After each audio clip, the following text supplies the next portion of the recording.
하나님 말씀 함께 보겠습니다. 신명기 오늘 5장 21절에 있는 말씀 보겠습니다. 한 구절이니까 우리 같이 읽겠습니다. 신명기 5장 21절. 내 이웃의 아내를 탐내지 말지니라. 내 이웃의 집이나 그의 밭이나 그의 남종이나 그의 여종이나 그의 소나 그의 낙이나 내 이웃의 모든 소유를 탐내지 말지니라. 아멘. 오늘 십계명의 마지막 계명입니다. 마지막 계명은 탐내지 말지니라 이렇게 말하고 있습니다. 우리 같이 한번 말하겠습니다. 탐내지 말지니라. 예, 우리 옆에 분들에게 서로 한번 얘기합시다. 탐내지 말지니라. 그렇게 한번 얘기합시다. 탐내지 말지니라. 예, 탐내지 말라. 여기 보면 탐내지 말아야 될 것으로 대표적으로 몇 가지를 제시하고 있죠. 예, 이것만 이야기하는 것은 아닙니다만 대표적인 것을 말하고 있습니다. 첫 번째가 무엇입니까? 이웃의 아내를 탐내지 마라. 그렇게 말하고 있어요. 두 번째는 무엇입니까? 이웃의 집. 예, 이웃의 집을 탐내지 마라. 당시에도 좋은 집들, 보기 좋은 집들이 있었을 것입니다. 당연히 있었죠. 그런 것을 탐하는 것 아니라는 것이죠. 이웃의 밭. 이웃의 밭. 지난주에 우리가 지지난주죠. 도둑질하지 말지니라 할 때 그 아합이 나봇의 포도밭을 탐냈잖아요. 그렇죠? 이세벨과 더불어서 그래서 그들이 중한 심판을 받았습니다. 이웃의 종들을 탐내지 마라. 이웃의 가축을 탐내지 마라. 그리고 이웃의 모든 소유를 탐내지 말라. 그렇게 말하고 있습니다.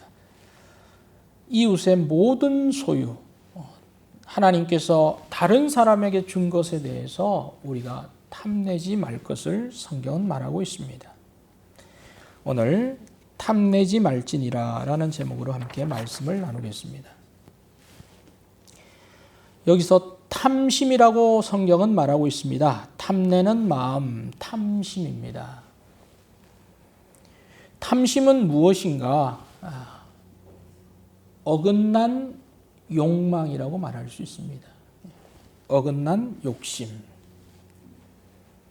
다시 말해서 모든 사람들에게 있어서는 정상적인 욕구들이 있습니다.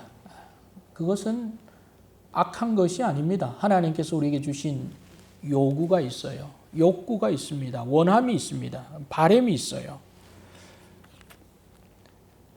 우리가 배가 고프면 먹어야 합니다. 배고픔을 느끼는 욕구가 있어요.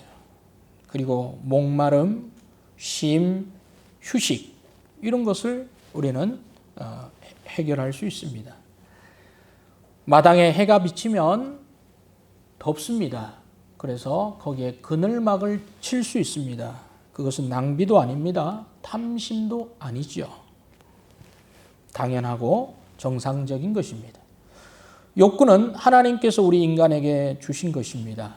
그러면 그 욕구는 어떻게 채워져야 합니까? 자연스럽게 채워져야 되고 순리대로 채워져야 되고 정상적인 범위 안에서 우리의 욕구들이 채워져야 되는 것입니다.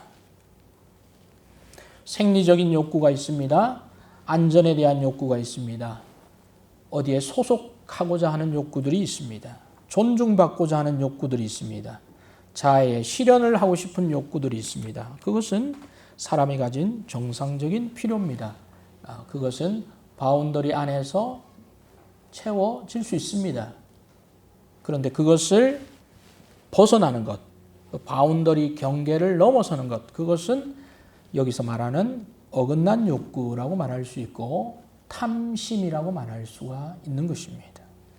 비정상적인 방법으로 욕구를 채우는 것, 그것이 바로 탐심이고 다른 범위를 넘어서는 것을 하나님께서는 마지막 계명에서 탐내지 말라라고 하는 말씀으로 금지하고 있습니다.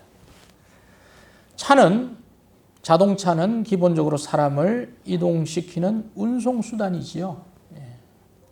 자동차는 운송수단입니다.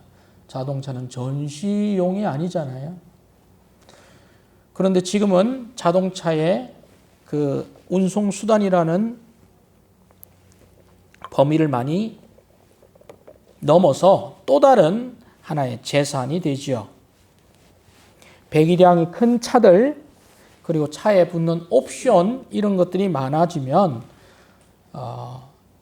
자동차가 운송수단, 사람과 사람을 옮기는 그것을 뛰어넘어서 하나의 그 지표로 사용되기도 합니다. 그 사람의 수준, 또 그 사람의 지위 이런 것을 나타내는 지표로 사용되기도 합니다.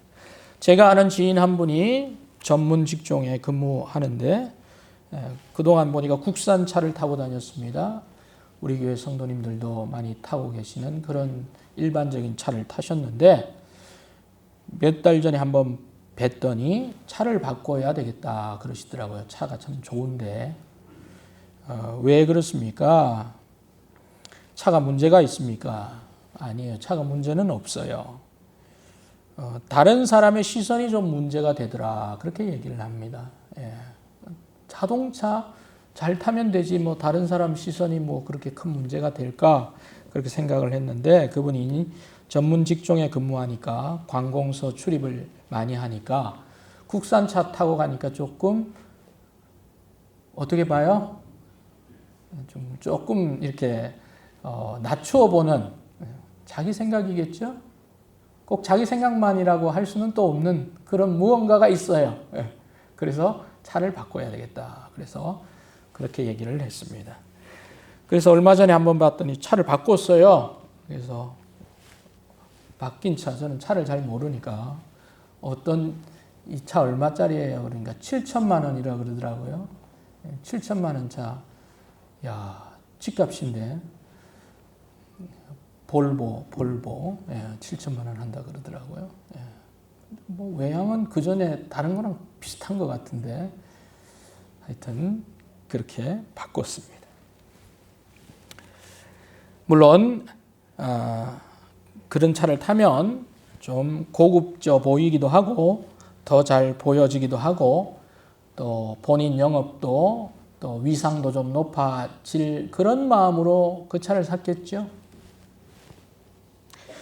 여러분 그렇다면 이것은 탐심입니까? 아닙니까? 우리가 명확히 딱 규정 내리기가 좀 애매합니다. 그러면 목사님 말씀으로 하면 모든 사람들은 다 경차만 타야 됩니까? 화물차만 타야 됩니까? 기본형만 타야 됩니까? 고급형을 타면 안 됩니까? 아니죠. 그것은 취향에 따라서 기호에 따라서 자유롭게 구입하면 됩니다. 국산차만 꼭 타야만 됩니까? 그렇게 고집하고 싶지도 않습니다. 외제차 충분히 탈 수 있습니다. 그것을 말하는 게 아닙니다. 우리가 정상적인 어떤 필요, 욕구는 죄가 아닙니다. 그것을 너무 제약시해서도 안 됩니다. 그런데 값비싼 차를 꼭 타야만 영업이 된다. 나는 꼭 그 차를 타야 일을 할 수 있다. 이것은 좀 문제가 있는 거예요. 내 형편과 처지가 그럴 수 없음에도 그렇게 해야만 한다. 그것은 뭐예요? 그건 욕심입니다. 그건 경계를 넘어가는 거예요. 본인이 감당할 만하고 본인이 상황이 돼서 비싼 7천만 원, 8천만 원, 9천만 원 할 수 있어요. 그걸 제약시할 필요도 없습니다. 그것을 다르게 생각해서도 안 됩니다. 그러나 그러지 않은데도 불구하고 그렇게 해야 된다고 하는 그런 상황을 따라가는 그런 것은 욕심이죠. 탐욕이에요. 그리고 이런 생각은 세상이 계속 주입합니다. 조장합니다. 그리고 그렇게 해야만 된다고 하는 그런 생각은 뭐예요? 세상이 만들어내는 조작된 가치라는 것입니다. 거기에 우리가 편승할 필요가 없습니다. 필요하면 사면 되는 것이고 능력이 되면 지출할 수 있어요. 그런데 그것을 편승해서 그렇지 않음에도 그렇게 따라가야만 된다고 하고 또 그렇게 하는 그것은 분명한 탐욕이라고 말할 수가 있는 것입니다. 욕심입니다. 집은 우리들에게 무엇입니까? 생활의 터전입니다. 비가 오면 비를 막아주고 눈이 오면 눈을 막아주고 햇빛이 오면 막아줍니다. 그래서 옛날에 우리의 선조들은 집을 고급지게 짓지 않았습니다. 어떻게 지었습니까? 땅을 파고 지었어요. 그래서 그것을 움집이라 그러죠. 그냥 몸을 맡길 수 있는. 근데 지금 그런 곳에 우리가 살 수는 없잖아요. 그런데 요즘 집이라고 하면 집이라고 하는 그런 안전한 기능만을 말하지 않아요. 지금은 무엇을 말합니까? 편의성에 더 초점을 둡니다. 편의성과 더불어서 가치, 미래 가치를 더 큰 가치로 평가 매기기도 하는 것이 바로 요즘 집이라고 합니다. 지금 여기 성남 1구역이 재개발이 되면서 이제 철거가 들어가기 직전입니다. 우리가 성남 3구역인데 이 1구역 쪽으로 가면 집들이 다 이사를 갔습니다. 거기에 줄로 쳐서 분위기가 좀 흉흉해요. 곧 뭔가가 이제 재개발이 될 것 같은데 그래도 시간이 좀 걸립니다.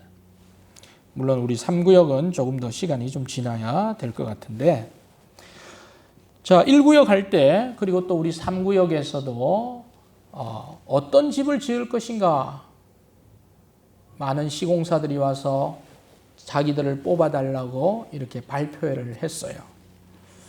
여러분이 만일에 그것을 선택할 수 있는 사람이면 어떤 집을 뽑겠습니까? 당연히 여기 있는 저나 여러분들도 최고의 브랜드, 최상의 가치, 미래 가치에서도 최상, 그것을 주는 것을 당연히 뽑지 않겠습니까? 사람 마음이 똑같습니다. 기능적인, 정상적인, 그냥 집에 만족하는 게 아니라 그것을 뛰어넘어서 최고, 최상, 1%만이 누리는 혜택, 이런 어떤 것이 우리에게도 있으면 좋겠다. 그런 생각을 당연스레 하게 되는 것입니다. 이것이 바로 자본주의 사회에서 살고 있는 소비자들을 계속 자극시켜서 계속 소비하게 만드는 세상의 방법입니다. 이렇게 흐름을 만듭니다. 이렇게 유행을 만듭니다. 이렇게 대세를 만듭니다. 이것이 세상의 법칙입니다. 이 흐름을 우리가 그리스도인들이라고 완전히 비껴설 수만은 있습니까? 없죠. 물론 강력히 저항하는 그룹도 있습니다. 그래서 그들은 새로운 것을 거절합니다. 자동차도 거절합니다. 전기도 거절합니다. 그냥 옛날 방식으로 고집해서 살고 있는 사람들의 집단 공동체가 지금 미국에도 수십 개 있습니다. 그러나 그렇게 살 수 있습니까? 또 그것이 최선입니까? 그렇게 할 수는 없죠. 세상 끊임없이 사람들의 정상적인 욕구에 머무르게 하지 않고 그 욕구를 계속 자극합니다. 그리고 그것이 탐욕으로 사람들이 탐욕이라고 생각하지 못하도록 다 그렇게 하는데 다 그렇게 그 정도는 해줘야 되는데 그렇게 자연스럽게 흘러가도록 만듭니다. 그래서 우리는 좀 유의할 필요가 있습니다. 항상 그럴 수는 없지만 우리는 정상적인 욕구인가 아니면 그것을 뛰어넘는 욕심인가 이것을 좀 우리 스스로는 계속 점검해 볼 필요가 있다는 것입니다. 왜냐하면 하나님께서 우리에게 탐심을 물리치라고 말씀하셨기 때문입니다. 탐내지 말라. 뭔가를 계속 탐내는 것을 하나님께서 주의하고 있기 때문에 우리는 그것을 늘 주의해서 들어야 합니다. 여러분 가지고 다니시는 가방이 있으시죠? 가방의 용도는 무엇입니까? 뭔가 물건을 가지고 담아서 보관하고 이동이 편하게 하기 위한 가방이잖아요. 그렇죠? 그런데 요즘은 그런 가방만 있는 게 아니라 명품 가방이 있다고 합니다. 우리 명품 옆에 품 거 한번 보세요. 명품 가방인지 어떤 것이 명품인지 뭐 샤넬이라고 하는 브랜드가 있고 뭐 루이비통이 있고 또 프라다인가 뭐 그런 것이 있다고 합니다. 예. 여성용 명품인가 봐요. 얼마나 하는지 쿠팡에 제가 한번 쳐봤습니다. 샤넬 스몰 클래식 플랫백이라는 게 1,561만 원이더라고요. 얼마 안 하죠? 1,561만 원. 그 조그만 샤넬. 그래서 샤넬 하나 봐요. 예. 근데 그 옆에 쿠팡 보니까 트리플 J 2022년 뉴 여성 가방 49,520원. 여러분 어떤 거 사시겠어요? 그래도 샤넬입니까? 1,500만 원짜리 샤넬이면 그거 들고 다니지는 못할 것 같은데. 그거는 장식용으로 사야 될 것 같아요. 위험해서. 또 이렇게 쳐보니까 펜디 퍼스트 미디엄이라고 하는 핸드백이 있나 봐요. 브라운 악어 가죽인데 4,100만 원이라고 붙어져 있어요. 4,100만 원. 그거는 진짜 못 가져 다닐 것 같아요.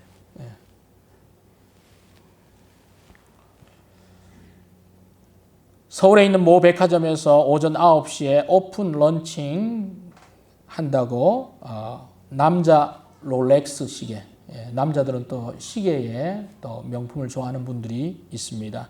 롤렉스 시계, 여성 명품 백, 그리고 나이키 한정판 운동화 뭐 이런 게 있어서 9시에 한다고 하니까 밤에 잠은 안 자고 거기다 텐트를 다 치더라고. 줄 서서 9시 되면 살려고. 여러분 나이키 한정판 운동화 한 켤레가 300만 원 한답니다. 그거 신고 다니겠어요? 그거는 신고 다니는 게 아니고 뭐예요? 장식용이에요. 장식. 신을 수 없는 아이러니죠. 신발인데 신지 않습니다. 자기가 가지고 있다가 되팔거나 그렇게 하는 거예요. 정상적이라고 말할 수 있을까요? 비정상적이다. 그래서 사람들이 이런 것을 서로 살려고 텐트를 치고 대리 고용 인원을 사서 줄 세우기를 하고 그렇게 한다고 합니다. 거기에 돈 있는 사람들 뿐만 아니라 젊은이들 20, 30 젊은이들이 또 그것으로 또 투자의 목적으로도 그렇게 한다. 이것은 도를 지나친 거죠. 정상이 아닙니다. 여러분 탐심은 무엇입니까? 가야 할 이 정상적인 방법에서 벗어나는 것입니다. 욕심이 발동되는 것입니다. 한도를 넘어서는 거예요. 십계명의 마지막 계명이 무엇입니까? 탐심을 하지 말라라고 말씀하고 있습니다. 탐욕을 부리지 말라. 골로새서 3장 5절에 보면 이 탐욕이 무엇인가를 말하고 있습니다. 우리 같이 한번 읽겠습니다. 시작.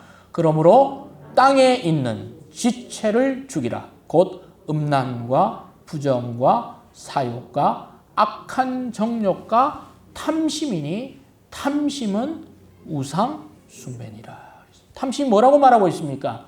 우상 숭배. 왜 탐심이 우상 숭배예요? 하나님이 하지 말라고 하는 것을 하니까 뭐예요? 우상 숭배인 거예요.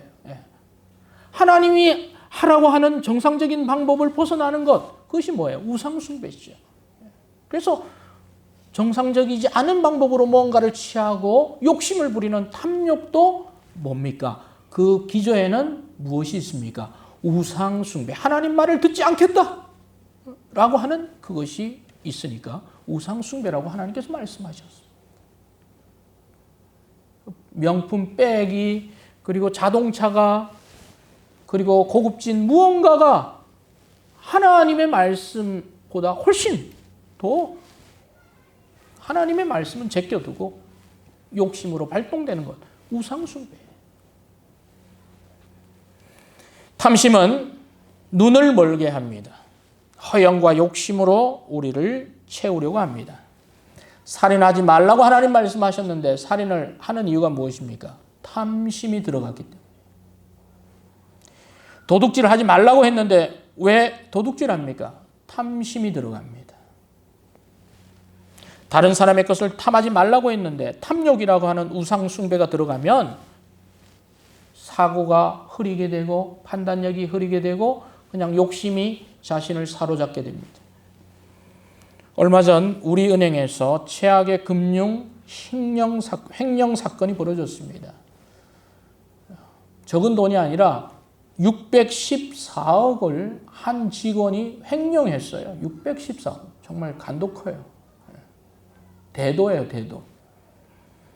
2012년, 2015년, 2018년 세 차례에 은행의 차장 직원이 일한 업체가 맡긴 계약금 614억을 한 번 173억 원, 두 번째 148억 원, 세 번째 293억 원, 도합 614억을 횡령했어.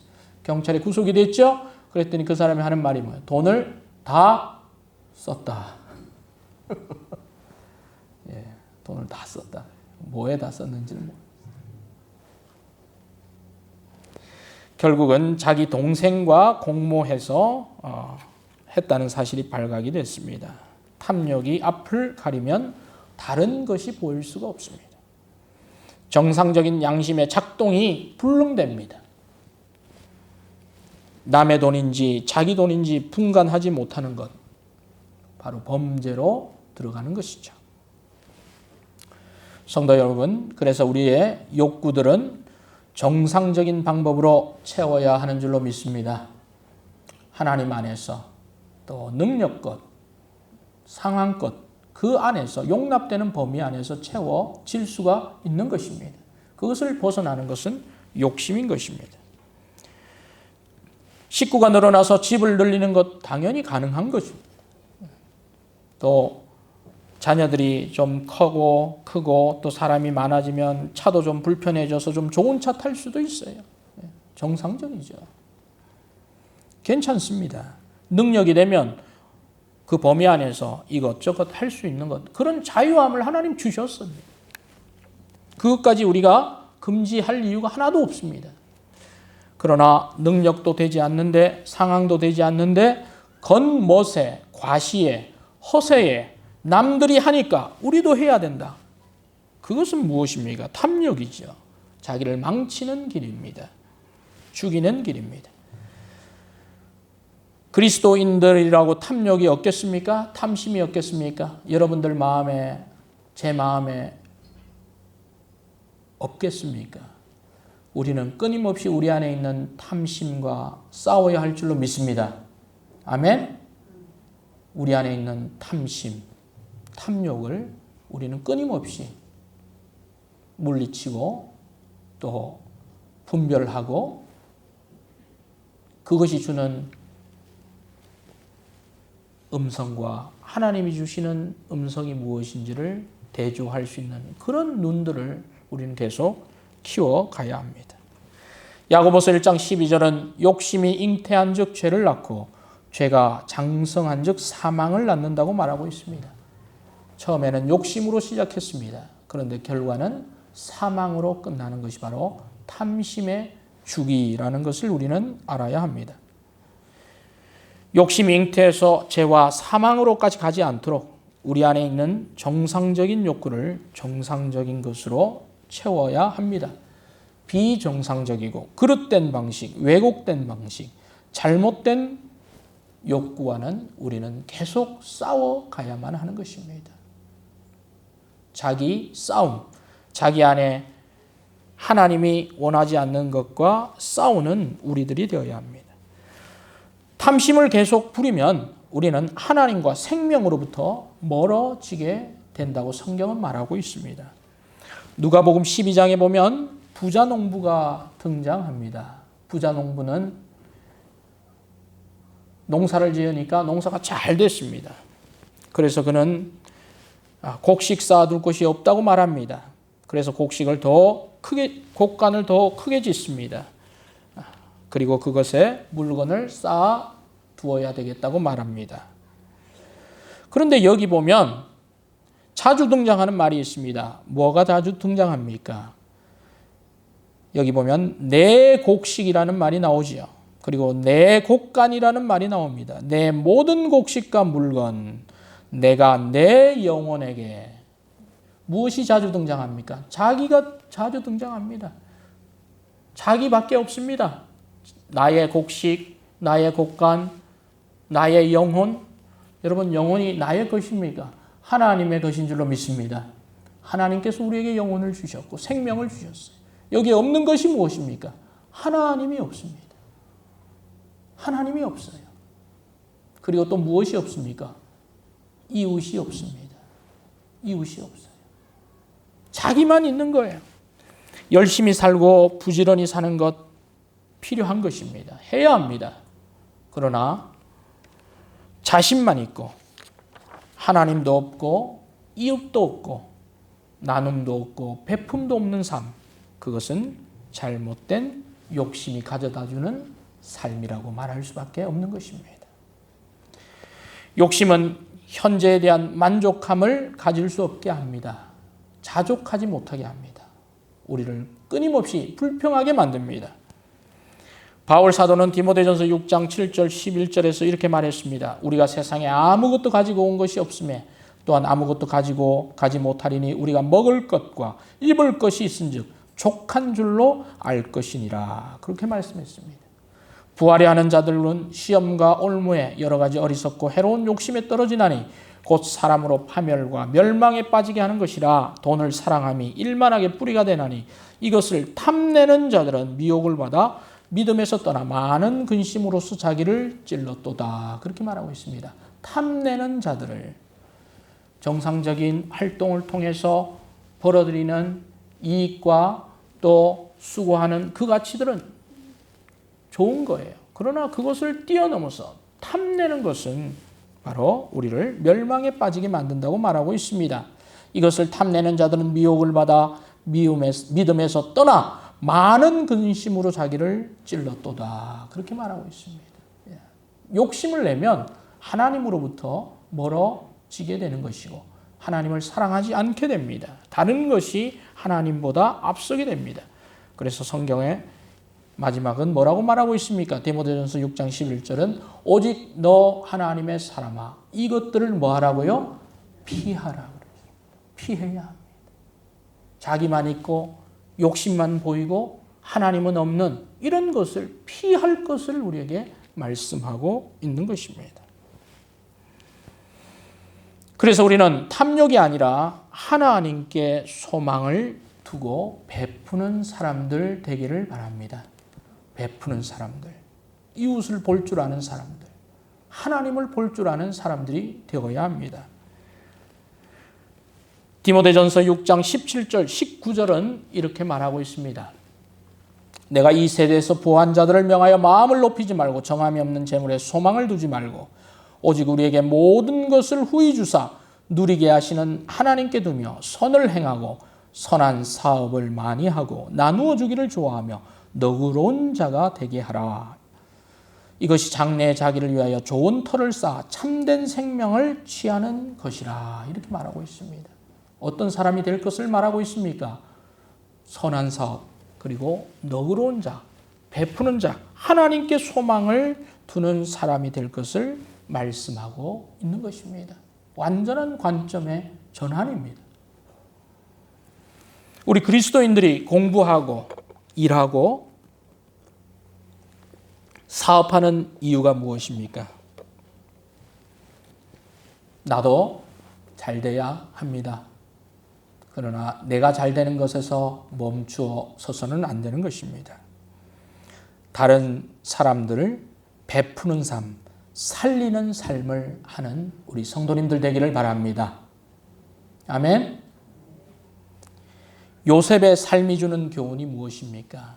요셉은 애굽의 노예로 있다가 총리가 되었습니다. 그는 그 가족만을 위해서 살지 않았죠. 물론 요셉 때문에 그 가족들이 구원을 얻었습니다. 그리고 요셉 때문에 이집트 사람들이 또한 살게 되었습니다. 또 요셉 때문에 이집트와 그 근동에 있는 사람들이 7년의 흉년에도 살 수 있었습니다.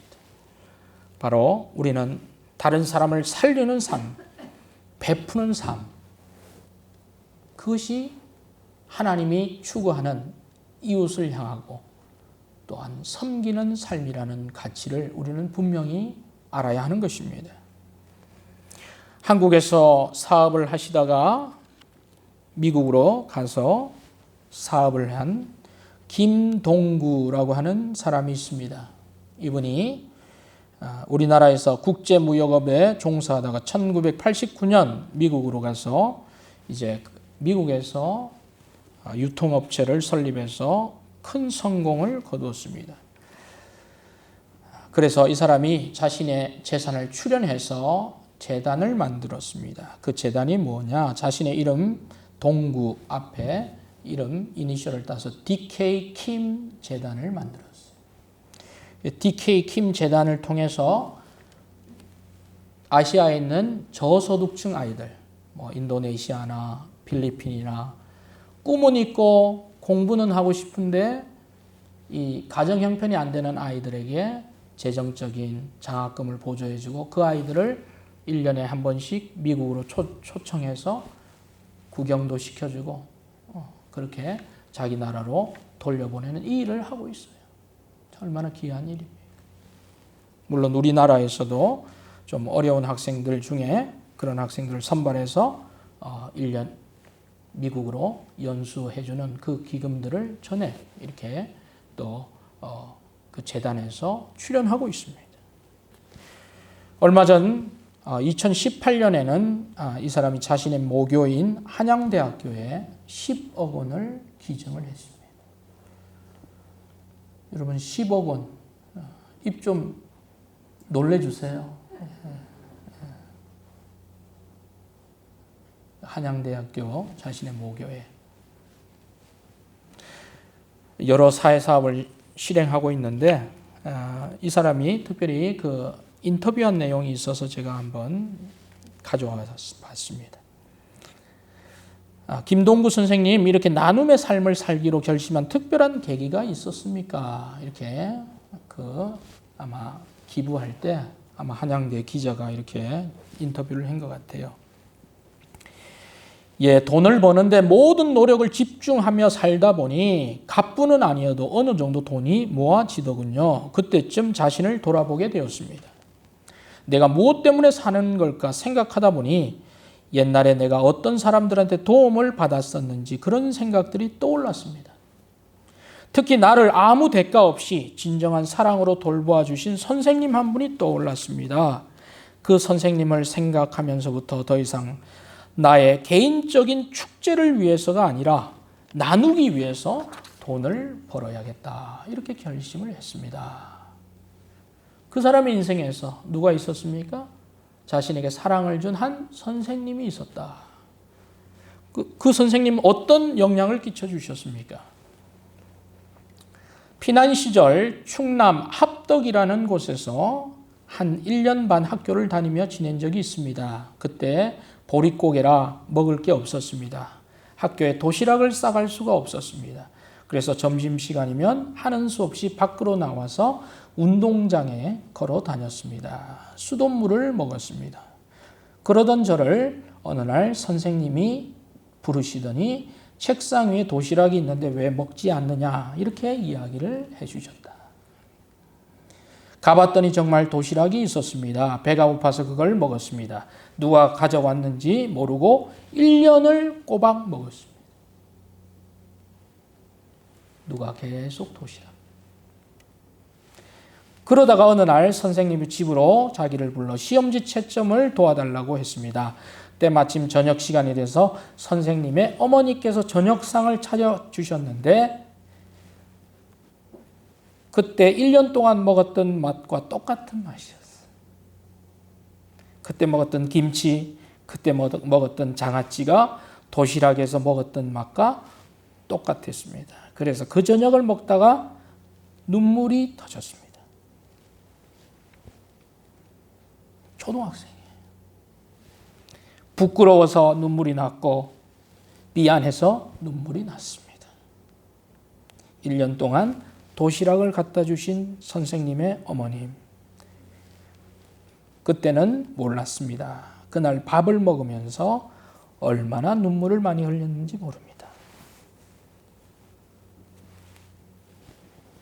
참 얼마나 감사합니까? 이사장님께서 성공을 이루기까지 지켜온 원칙이 있다면 알려주세요. 저는 세상에 존재하는 모든 재물은 어차피 공동의 소유라고 생각합니다. 누가 더 열심히 그리고 올바르게 노력을 하느냐에 따라 분배된다고 생각합니다. 공동의 소유, 하나님께서 주신 것인데 그것을 누가 더 열심히 하느냐에 따라 내 것이 될 수도 있고 다른 사람의 것이 될 수도 있다고 생각을 한다고 말하고 있습니다. 다만 돈은 반드시 남의 주머니에서 기쁘게 나오는 돈을 벌어야 합니다. 그래야 가치가 있습니다. 복권을 탔거나 억지로 쥐어짜서 짜내는 돈은 가치가 없습니다. 제가 자식들에게 돈을 주지 않는 이유가 바로 그 이유입니다. 그렇게 하면 가치가 없습니다. 돈 버는 방법이 정당해야 합니다. 어디 내놔도 부끄러움이 없어야 됩니다. 믿을지 모르지만 그런 가치를 실천하다 보면 더 많은 재물이 저에게 돌아온 것을 경험했습니다. 좀 대단하신 분이죠. 이분이 크리스찬인지 아닌지는 모르겠어요. 근데 이제 미국에 가서 또 무역업을 또 하셨고 또 재단을 만드신 거 보면 그 마음의 바탕에 그런 좋은 기독교적인 가치들이 있는 것 같아요. 참 좋으신 분입니다. 누구에게 돈을 왜 벌어야 될까? 바로 자신이 그런 배품을 받았기 때문에 여러분 그런 배품 할 수 있어요. 이분보다 더 큰 성공을 이룬 사람들이 얼마나 많겠습니까? 그런데 그런 사람들이 다 재단을 만들어서 돕습니까? 베풉니까? 그렇게 하지 않아요. 이번에 DK 킴 이 재단에서 한국에 있는 학생들 20명 선발해서 올 여름에 미국에 전액 비행기표를 포함해서 체제비까지 다 지원해 주는데 윤광호 목사님이 한양대를 졸업하셨거든요. 한국에 있는 DK 킴 파운데이션 대표이사가 윤광호 목사님의 친구분이세요. 같은 동문이니까 저보고 자녀들 있으면 이 재단에 한번 그런 프로그램에 한번 지원해봐라. 그렇게 정보를 주셔가지고 은수 보고 한번 지원을 해보라고 했더니 그 서류가 받아들여져서 올 7월에 다른 상황이 없으면 DK 킴 재단 초청으로 잠시 연수할 수 있는 기회가 있습니다. 참 얼마나 감사한지 모르겠습니다. 그분을 또 제 아이를 자랑하는 게 아니라 이분이 가진 철학, 이분이 가진 돈에 대한 베품, 나눔, 욕심이 아니라 자기가 받은 것을 기꺼이 다른 우리나라뿐 아니라 동남아시아에 있는 저소득층 자녀들에게까지 하려고 하는 그런 아름다운 마음, 우리가 좀 본받을 필요가 있지 않을까 그런 생각이 듭니다. 참 좋으신 분이에요. 여러분 좋은 마음을 가지고 또 좋은 일을 하면 하나님께서 더 많이 축복해 주실 줄로 믿습니다.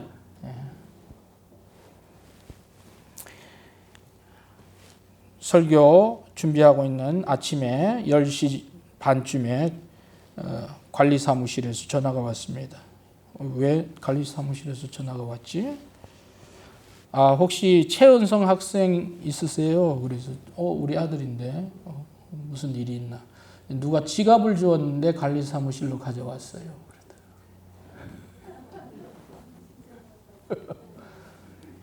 거기 돈 조금 있었지. 있었을 거예요. 누가 주었는지 모르지만 하여튼 참 감사하지 않습니까? 뭐 얼마가 됐든 뭐 자기 것이 아니면 그렇게 하는 참 예배드리고 찾으러 가겠습니다. 아침에 또 일찍 일어나서 유년주일학교 온다고 이렇게 하다가 떨어진 것 같은데 오늘 또 말씀에 생각이 들더라고요. 성도 여러분, 하나님은 우리에게 정상적인 욕구를 주셨습니다. 그것은 죄가 아닙니다. 악이 아닙니다. 그것은 정상적으로 채울 수 있습니다. 하나님께서 주신 것으로 우리는 채울 수 있습니다. 그러나 그 범위를 넘어서는 것, 그것은 무엇입니까? 탐욕입니다. 우상 숭배입니다. 이웃의 것을 탐하지 말라고 하나님 말씀하셨습니다. 이웃의 것은 이웃의 것입니다. 하나님께서 여러분에게 주신 것을 정당하게 소유하시고 누리시는 여러분들 되기를 바랍니다. 그리고 또한 베푸시고 나누시고 그렇게 하시길 바랍니다. 여러분의 마음을 탐욕으로부터 지켜 나가시고 탐심으로부터 계속 싸워 가셔야 합니다. 그렇지 않으면 우리의 삶이 어느 순간에 송두리째 무너질 수 있습니다.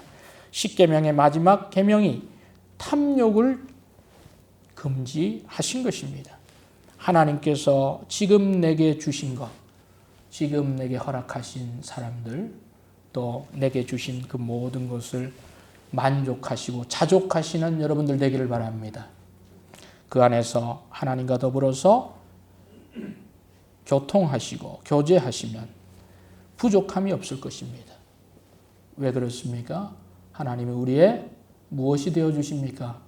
목자가 되어주시기 때문에 부족함이 없으리로다. 한번 따라하겠습니다. 부족함이 없으리로다. 그 이상으로 채워주시는 그 하나님을 믿고 나아가시는 우리 성도님들 되기를 바랍니다. 기도하겠습니다.